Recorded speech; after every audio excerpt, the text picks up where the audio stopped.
Opiate withdrawal is the most agonizing, unbearable torment there is. I would know. I had to go through it in prison in a suicide watch cell for four goddamn days because of a police officer took a bit too long to fill out a goddamn form.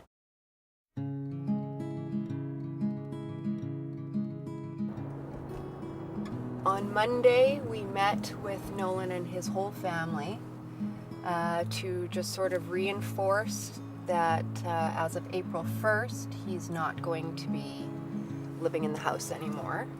In the Jewish community, there is a little bit of stigma still about mental illness and substance use disorder or addiction. Oftentimes, Jewish people who are struggling with things like this are left to look outside the community, not because the resources don't exist within the community, but, you know, God forbid someone should find out.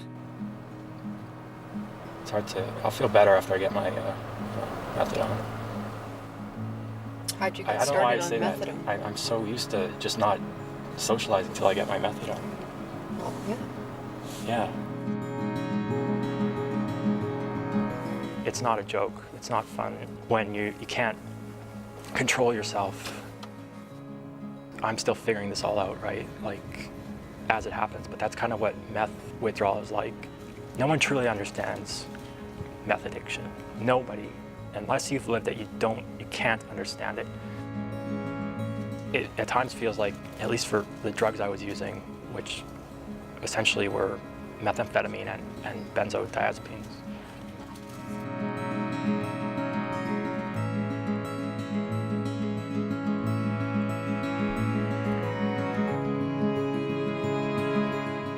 The combination of those, along with opiates, for me, my methadone, is what created a very dangerous cycle that I found myself trapped in.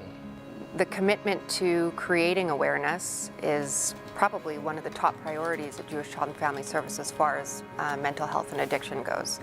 Dealing with these problems within the community, in my opinion, is the healthiest and most effective way to create change and to promote healing.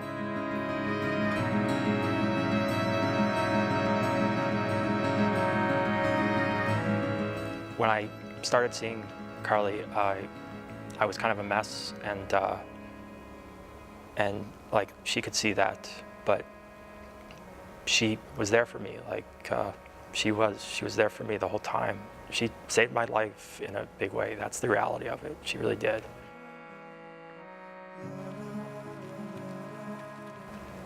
I can't always focus on one thought. I really can't even think past the end of the day.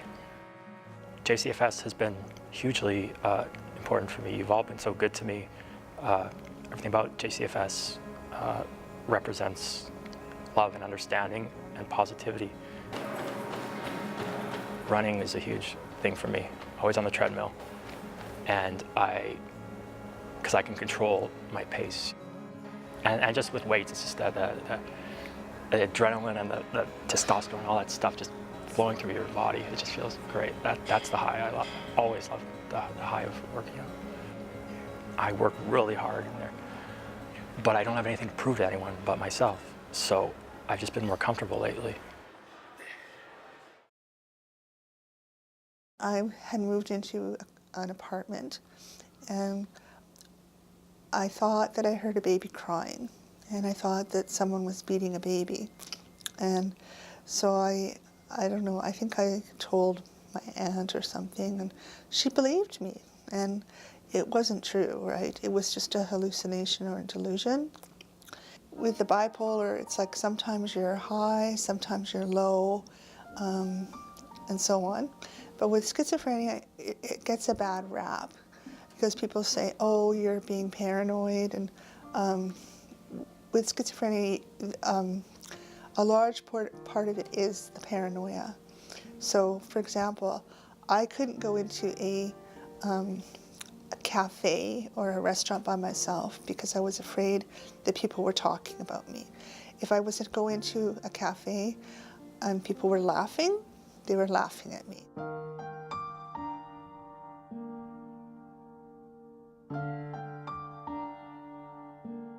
I first met Judy Plotkin about 14 years ago.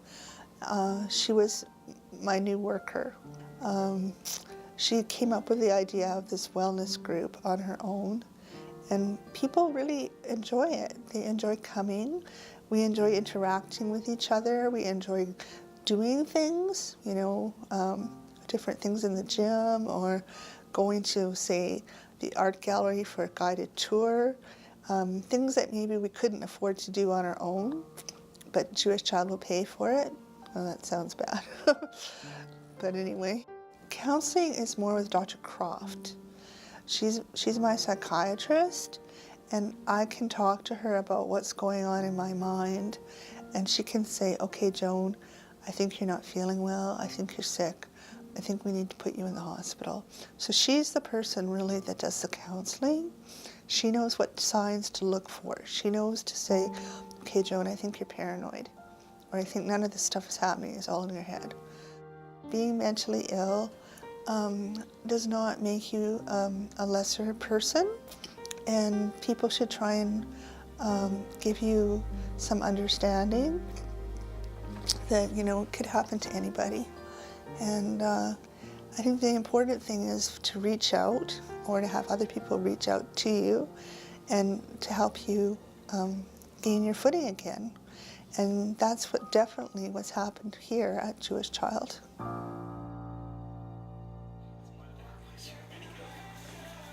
I started using drugs and alcohol at the age of 15.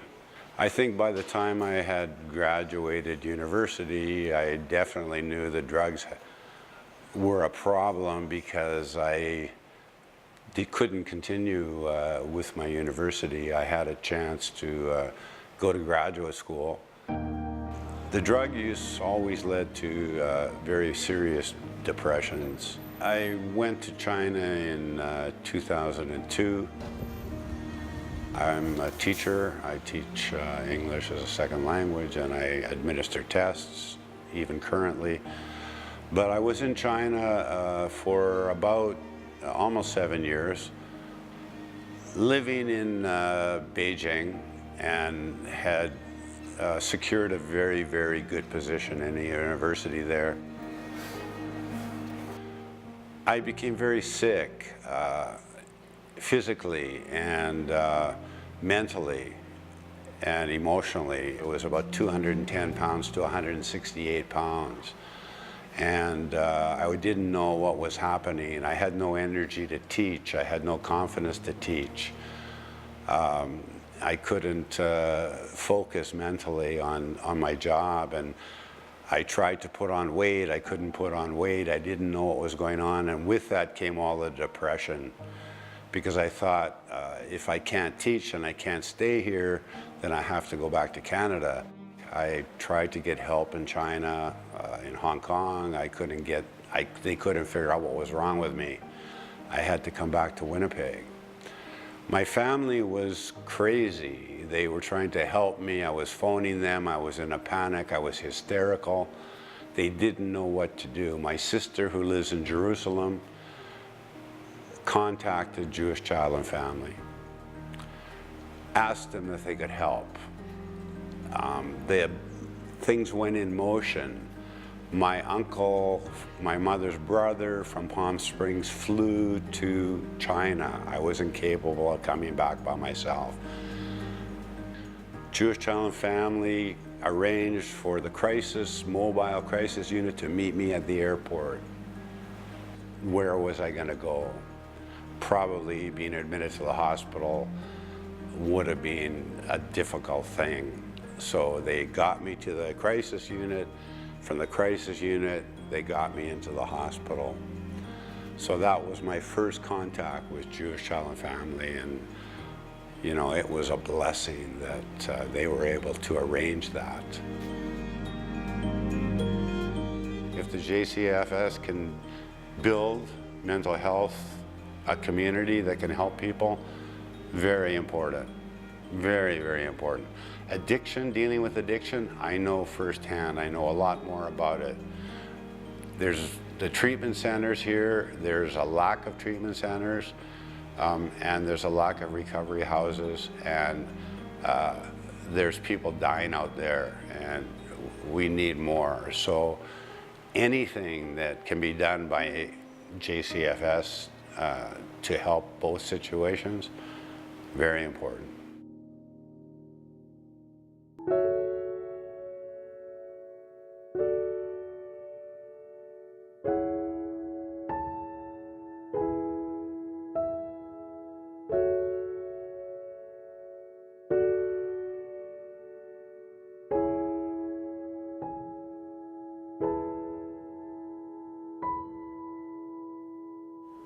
Helping others helps me. But I will never forget the counselors who got through to me and who saved my life.